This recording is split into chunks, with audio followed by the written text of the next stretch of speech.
We're often told that we're living in an Asian century that's going to revolve around a forever rising China. But I think when the history books about the 2020s are written, they're going to say that this was the decade that China's epic rise finally came to an end, and that changed everything. It's what took us fully from a post-Cold War, globalized, happy international order to one of much more intense security competition among rival blocs. So I realize that's not the conventional wisdom, so I'm going to develop that in 3 key points. The first is that China's rise is not just slowing down, it's not just ending, it's actually starting to reverse.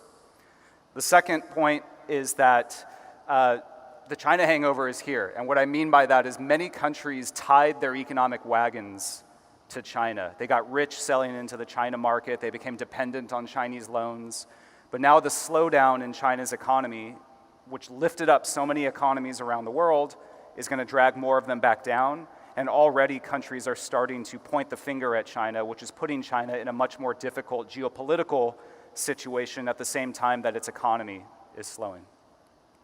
And then the third and final point I'll make is I don't think China's going to react particularly well to these pressures. It's a classic peaking power, meaning that it was once rising, but now it's facing slowing growth and greater geopolitical pushback. And what we've seen from past peaking powers in history is that they don't just mellow out and dial back their ambitions. They tend to crack down on dissent at home and then expand aggressively abroad. And I think there's already evidence that unfortunately China is starting to inch its way down this ugly historical path. So I'll get to all that fun, wonderful story in a little bit. But first, this idea that China's rise is reversing. I mean that literally. So this is China's economy compared to that of the United States, and you can see that China is actually shrinking relative to the United States, and this is using Chinese government data, which we know exaggerates the size as well as the speed of China's GDP growth. These are the different growth estimates for China. The red line is what the Chinese government says the Chinese economy is growing at. The other lines are based on objectively measurable data, things like how much electricity is being used at night that you can see from outer space. If you use those other estimates, then China's economy is actually at least 20% smaller than the graph I showed you before. And when you dial down into other metrics, you see a similar story. So this is productivity. This is what you really need to grow an economy. To grow an economy, you can either add more workers, or you can spend more money, or ideally, you can become more productive by producing more at lower cost. And you can see that with really the exception of the 2021, the reopening from zero COVID, productivity growth in China has been negative for over a decade, which means that China is becoming less efficient over time. And you see this also reflected in the so-called capital output ratios. So this is how much capital or money do you have to spend to produce every unit of GDP growth. You can see that in recent years, those have skyrocketed, which means that China is spending more and more to produce less and less. And the natural outcome of this is a huge explosion in debt. So in recent years, China has gone from, about an average developing country level of debt, similar to India, to above and beyond even the American fat cats in terms of its debt, with no end in sight. If any of you have been traveling to China recently, as I imagine some of you have been, a lot of people come back and say there's a palpable malaise in Chinese society that didn't used to exist before, and you're seeing that in public opinion surveys. So for the first time, really in more than a generation, you're having more and more Chinese citizens saying that their lives are getting worse year by year. You see this reflected in the so-called lying flat generation, a lot of the youth who can't find jobs commensurate with their education level. You see it in the capital flight, the wealthy who are trying to get their kids and their money out of the country as quickly as possible. A whole host of indicators suggest that all is not right with China's economy. And I think a lot of people have been saying this slowdown in China's economy was entirely predictable. A lot of people think that the rise of China was the normal thing, that China would just rise forever, that's just what it does, and that anyone who argues that it's going to slow down doesn't know what they're talking about. But in retrospect, we now know that China's rise was the exceptional event. It was the weird thing that usually does not happen in the international system, and it was propelled by a few fleeting circumstances, a few fleeting tailwinds that have now become headwinds that are dragging China back down. So I just want to walk you through some of these. The first of these tailwinds turned headwinds is just basic security.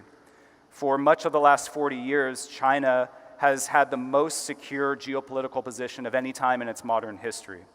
And that's really important because China, as you know, is in a very rough neighborhood. It's surrounded by 19 countries, most of which are powerful or unstable or both.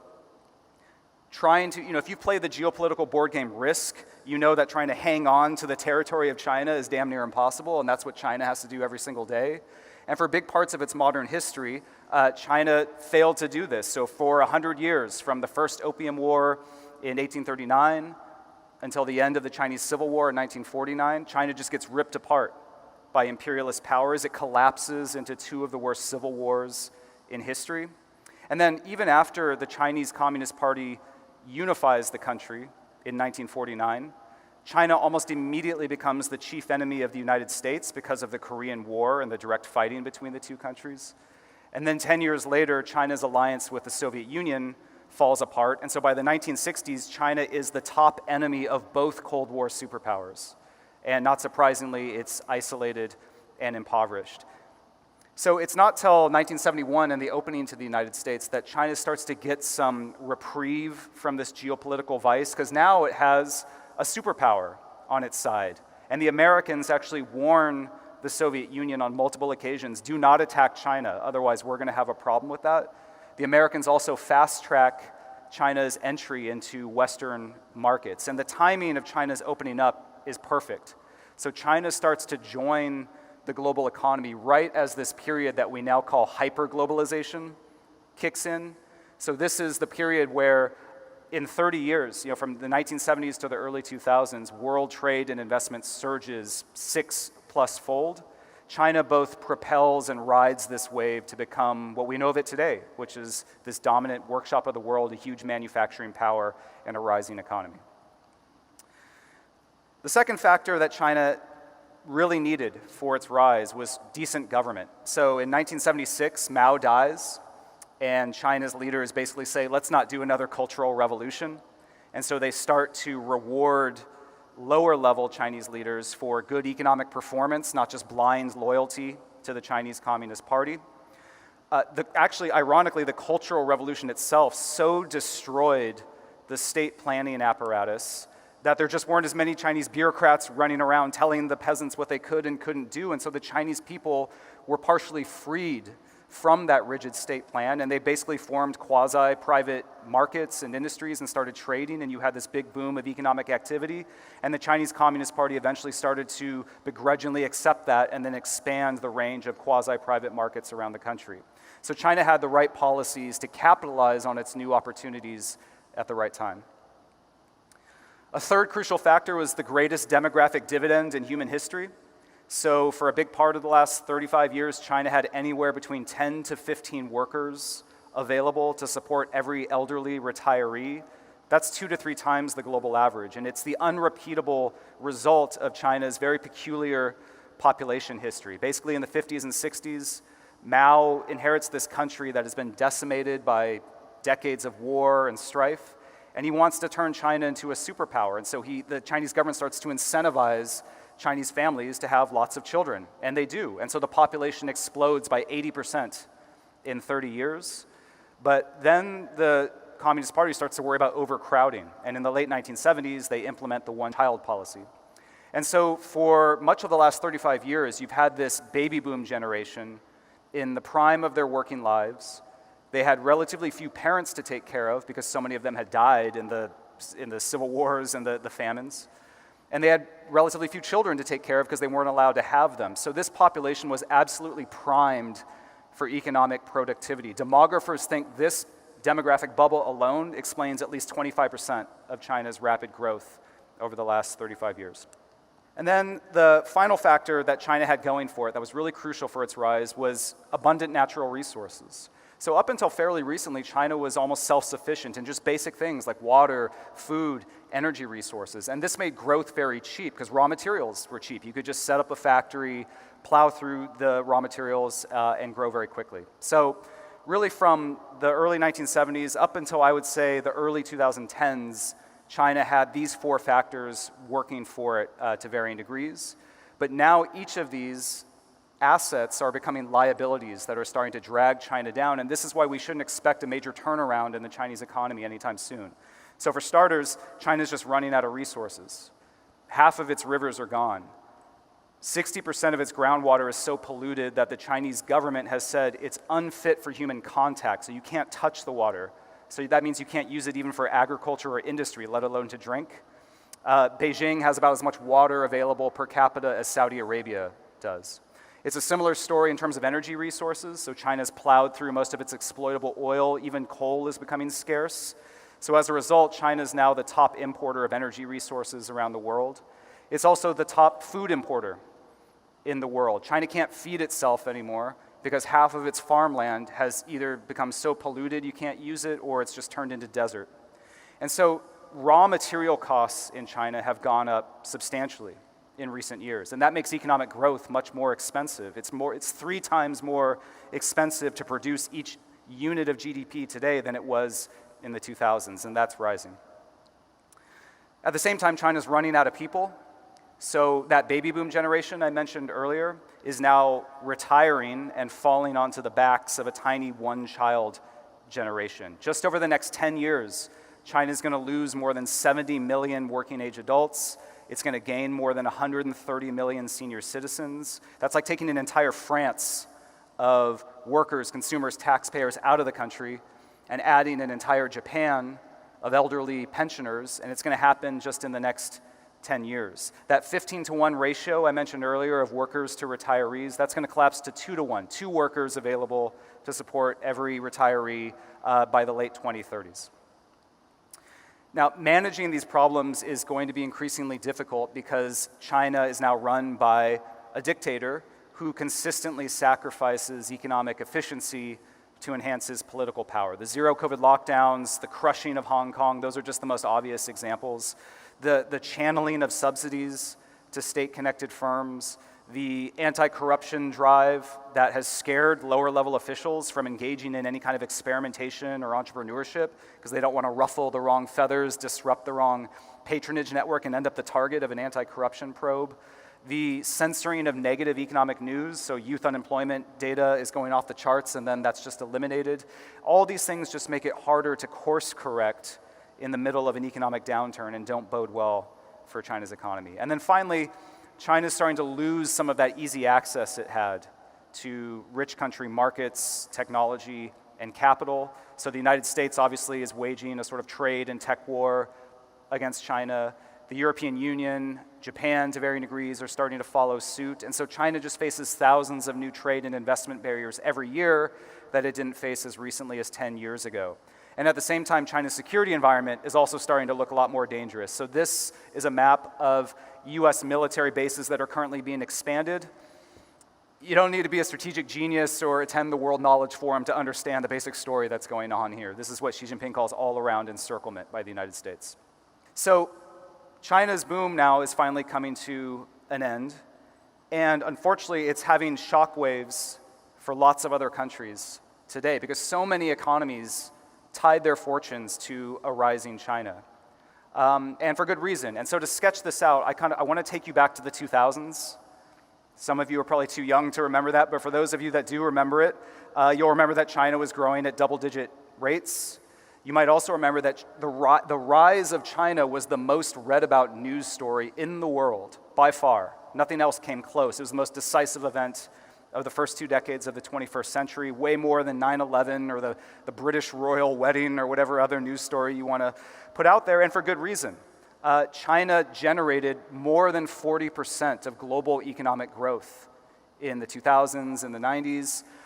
Some scholars compare it to the Industrial Revolution or the Renaissance in terms of its global impact. I don't know if I'd go that far, but it certainly was spectacular to see China rise. And during this time, China becomes a buying machine. It just starts buying up everything around the world. Soybeans, computer chips, cars, pharmaceuticals, machine tools, whatever it was, China was buying it. And so the China market becomes a gold mine for many countries around the world. You can see that imports as a share of China's economy rise substantially. The Economist magazine even created an entire index that they call the Sino-Dependency Index, which just showed how incredibly dependent other economies became on China's economy. Even major countries, Germany, South Korea, Japan, France, had upwards of 10% or more of their fortunes essentially tied up in trade and investment with China. China's rise, its insatiable demand for resources, also just drove up the price of commodities around the world. And so this had the indirect effect of bringing up countries that weren't even trading directly with China. They just benefited from the fact that the things they had to sell were selling for a higher price.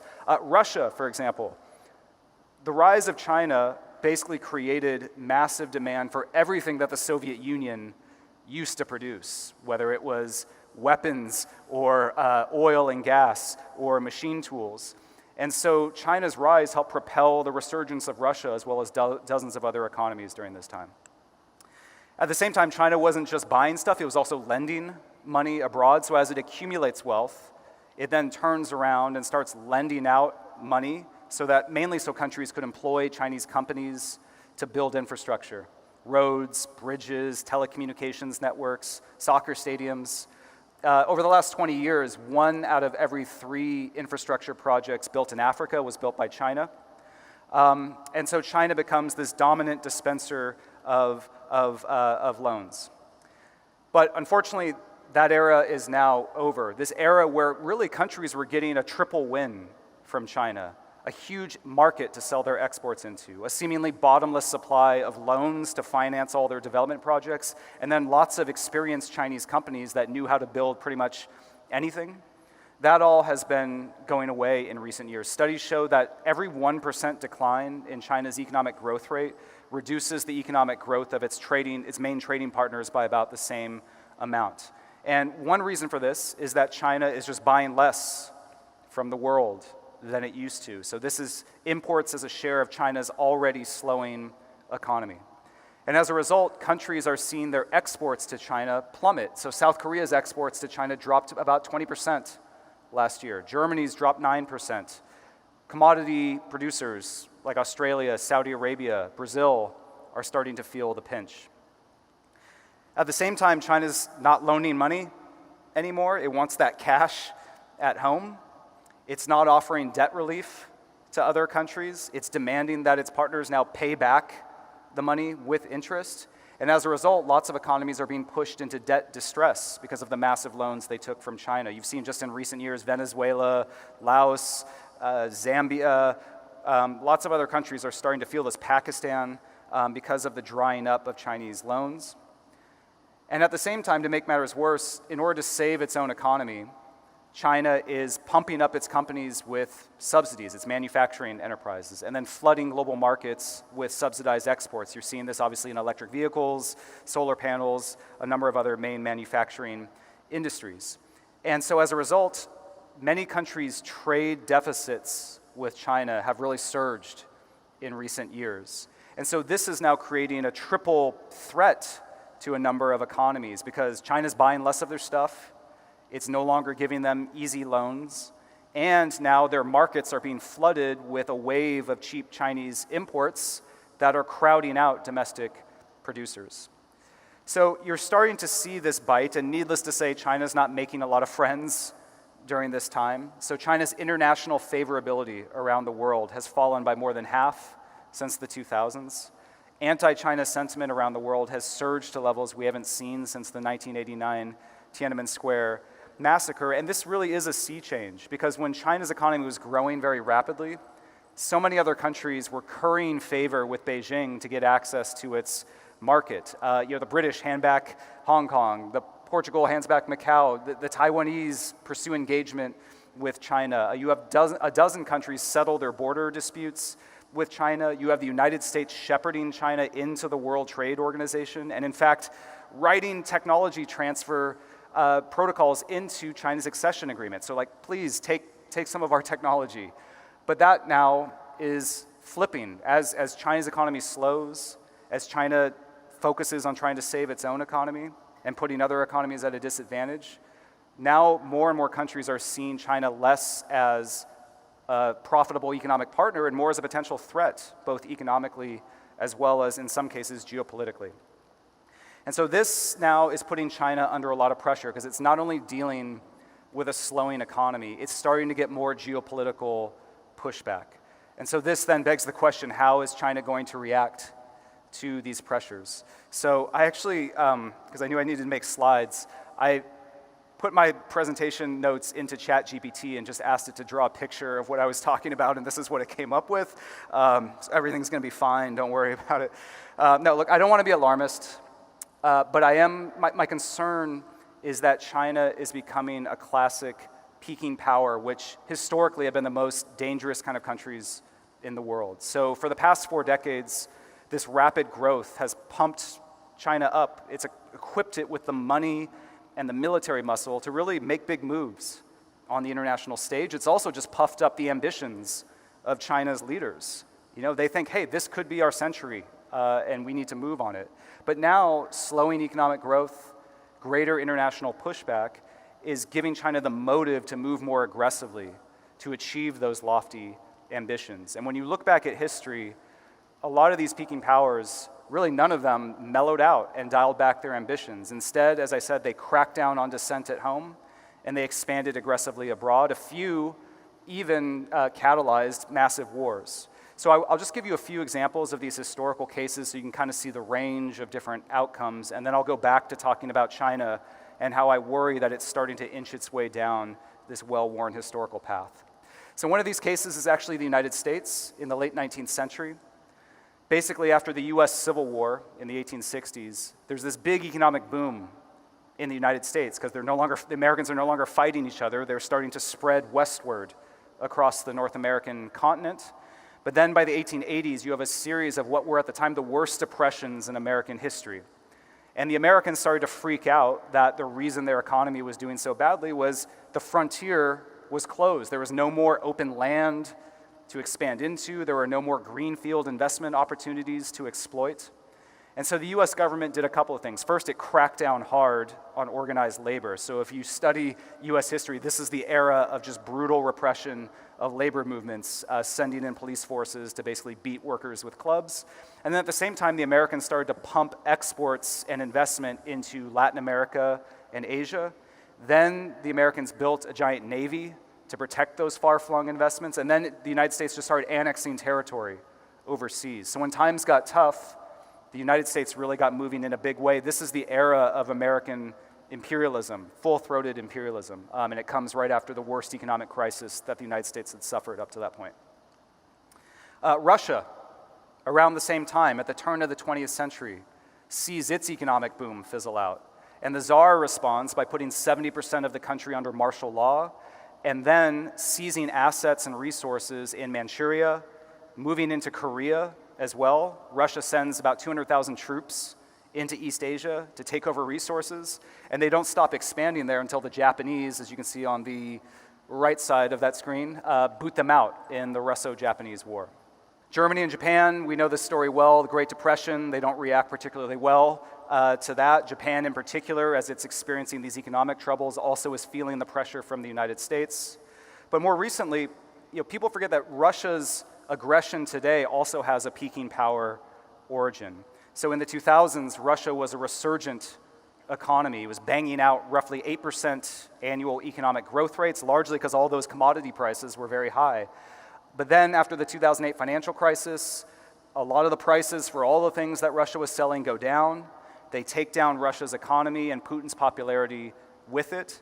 He responds, first of all, by jailing more dissidents and dialing up anti-Western propaganda, but he also starts putting pressure on former Soviet states to join the Eurasian Economic Union, this customs union, where he basically says, I'm going to put tariffs around all of you so that it's harder for you to trade with the rest of the world, but you have to lower your tariffs with Russia and basically become economic vassals of the Kremlin. So needless to say, some Ukrainians were not so excited about that idea. They were much more interested in getting a giant trade deal with the European Union, and we know how that tug of war between Russia and the West has ultimately played out. So you see this pattern over and over again in history. It's the rapid rise followed by the fear of a potential decline if countries don't do something, that if you don't get moving, the international balance of power may eventually turn against you. And so when I look at China today, I see China doing three things that make me very concerned.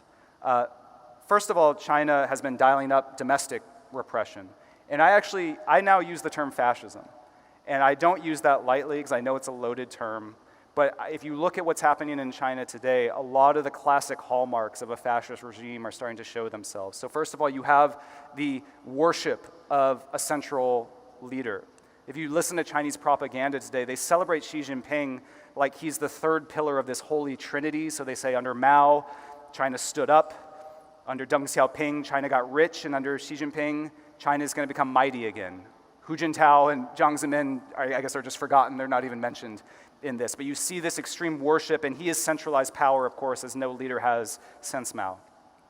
Another aspect is dialing up of hyper-nationalism, and not just like our country is great nationalism, but this idea of taking revenge on hostile foreign forces that disrupted the golden age of the nation, this golden age that the dear leader is going to eventually restore. You see these themes of national rejuvenation and recovering from the century of humiliation increasingly featuring in schools, in popular media, as well as in government documents. You also have the brutal repression of ethnic minorities. So Chinese documents increasingly describe the Uyghurs, other ethnic minorities, as a cancer that has to be cut out of the system before it infects the rest of the body politic. And you've seen the extreme measures that China has gone to in order to control these minority populations, the re-education camps, the bulldozing of traditional communities, and so on. You also have the development of this Orwellian surveillance state that can just track massive populations and then discipline people instantly by, if you do something wrong, maybe getting cut off from travel. And then if worse comes to worse, you can just send in the traditional authorities to crack heads. And then finally, this worship of military strength. And it's not just the parades and the goose stepping, it's more subtle things like the civil-military fusion concept, which is explicitly designed to erase the boundaries between civilian and military life. Any organization, any company can essentially be commandeered to serve the nation in a geopolitical or military sense. So at the same time, China also is developing a new economic strategy.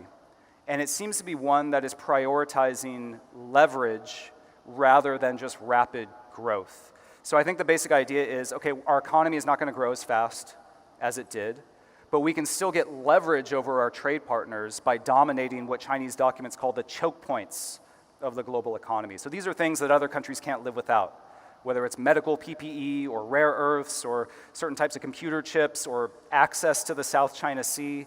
There are certain strategic industries that China is looking to dominate, and you see that China pairing that with an increased willingness to impose sanctions on other countries. So for example, Australia calls for an investigation into where COVID came from, and China uses its economic leverage to basically wage a trade war against Australia. Now, the Australians, in typical Australian fashion, kind of react with good humor. They sponsor this fight communism by buying Australian wine campaign, and then parliament members in other Western democracies kind of pick this up, and it's this sort of patriotic thing. But it shows that China is much more willing to adopt a mercantilist strategy to flex its muscles in reaction to the fact that it can no longer just buy off other countries through promises of rapid growth by partnering with China. And then finally, what worries me the most is this big military buildup. So China is engaged in the largest peacetime military buildup of any country since Nazi Germany. It's churning out warships and ammunition at an extremely rapid rate. You see that reflected in a huge increase in the military budget. So China still claims it only spends about $230 billion a year. American intelligence suggests it's almost 3 times that amount. That's been backed up by think tanks that basically find things that other countries put in their military budgets that China has been leaving out to make its budget look smaller. But when you factor those things in, you see a major increase in the budget. And you can also just see the results of this military investment with things that you can see with your own eyes. So the number of warships that are coming out of Chinese shipyards has surged in recent years. China is doubling the size of its nuclear arsenal.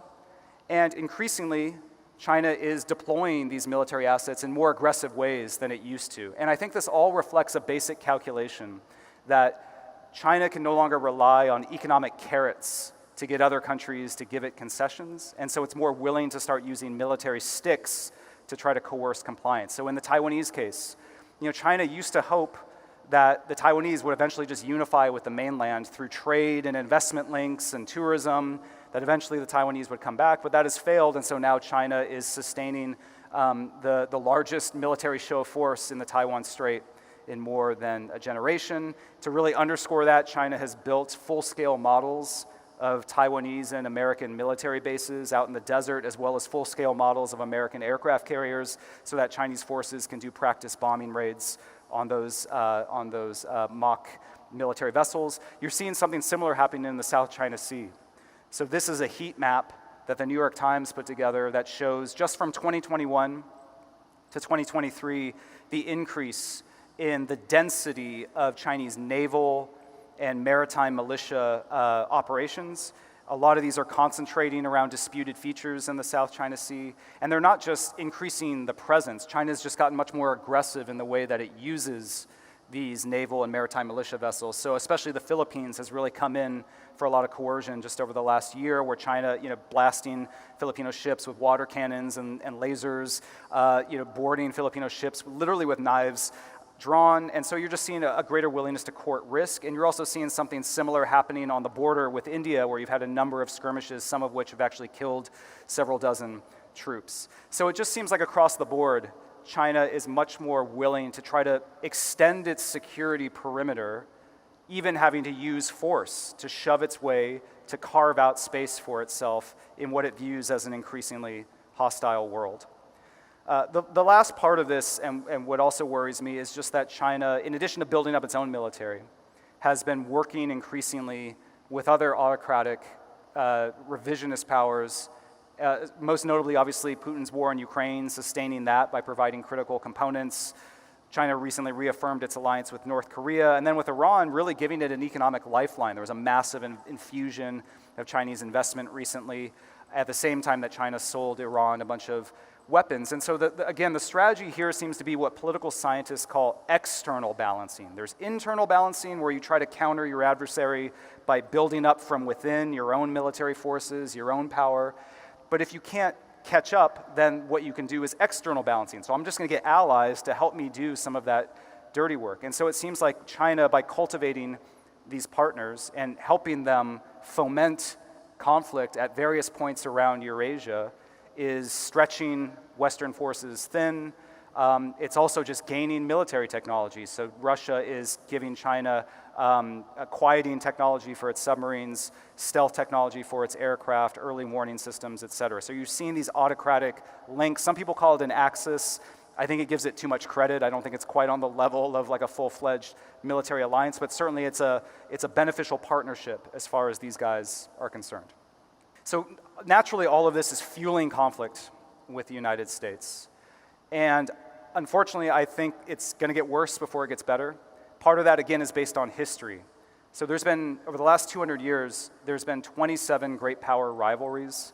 And these cases really only wound down, not with the two sides talking their way out and kind of figuring out how they're going to divide up parts of the world, but only after one side basically loses the ability to compete, only after there's a major shift in the balance of power that forces one side to basically make major concessions. And unfortunately, in the vast majority of these cases, that just comes through a massive war where one side beats the other into submission. There's like the Soviet case, the Cold War, where the Soviets just run out of gas and have to sell out through peaceful exhaustion, but that's not the norm. And when you look at the fundamental problem is that it's what political scientists call a credible commitment problem, meaning making concessions to the other side that are big enough to reassure the other side, also give the other side a huge advantage, strategic advantage, that you have no idea if they're going to exploit it or not, and they can't really credibly promise not to exploit it. So like you look at something like Taiwan, and the Americans say, China, lay off Taiwan, stop all that aggression. And the Chinese say, yeah, if we do that, the Taiwanese are probably going to drift further and further towards independence. We have to threaten them in order to keep them in line. Why don't you, the United States, stop selling arms to Taiwan? But the Americans say, okay, yeah, if we do that, then the military balance is going to shift more in your favor, and that just makes an invasion or a blockade even more likely. So there's lots of examples like that where a lot of the main issues in US-China relations are not what the Chinese call win-win. They're essentially zero-sum. You know, you can either govern Taiwan from Taipei or Beijing, not both. The South China Sea can be Chinese territorial waters or international waters. Russia can be ground down or propped back up, and so on. So it's just very hard to walk all of this out. Now, I am cautiously optimistic that in 10, maybe 20 years, just based on the trends I showed you now, there's a possibility that China won't be able to sustain the level of military investment and international expansion that we're currently seeing. I don't think Xi Jinping would be willing to really dial back his ambitions, but he's 71 years old. Presumably he'll move on at some point. And I could see the next round of China's leaders, if they're faced with a declining power ratio to the United States and its allies, having to come back and re-bargain, essentially. And there is a potential bargain, I think, that could be had to resolve a lot of the tension between the United States and China, really between the West and China in general, which is basically peace and economic access. So you go back to that bargain. It's really the bargain that Germany, Japan, France, United Kingdom, all these mighty empires took, which is we're going to forego our dreams of regional dominance and territorial acquisition, and in exchange we get tremendous economic access to the whole Western network. We basically get security guarantees, and our people are better off for it. So I could see something like that happening between the United States and China somewhere down the line, but I think you're going to have this shift in the balance of power first. I think the most likely scenario is that China runs out of gas for all those economic reasons I gave, but it could be, we just had the debate. I didn't see how it went between Harris and Trump, but if the United States tears itself apart and just collapses, well then that's a shift in the balance of power, and maybe that'll get resolved in China's favor. The bottom line is something big is going to happen for us to break this deadlock. But the good news is, in the meantime, a Cold War between the United States and China doesn't have to go hot. And there are in fact fringe benefits to a Cold War. You could have a relatively tense but stable situation where, ironically, the two sides in sort of a space race dynamic push each other to innovate faster, and as a result, humans get better AI and better climate change reducing technologies, and all other kinds of good things come out of this competitive dynamic between two of the leading states in the international system. So we are going to have a Cold War for now. The bad news is I think we're entering a moment of maximum danger just because of where China is in its life cycle as a great power. But if we can make it through these terrible 20s, I think we can be cautiously optimistic we'll get to a better place maybe in 10 years. So on that happy note, thank you so much, and I hope to see you all at the dinner later tonight. Appreciate it.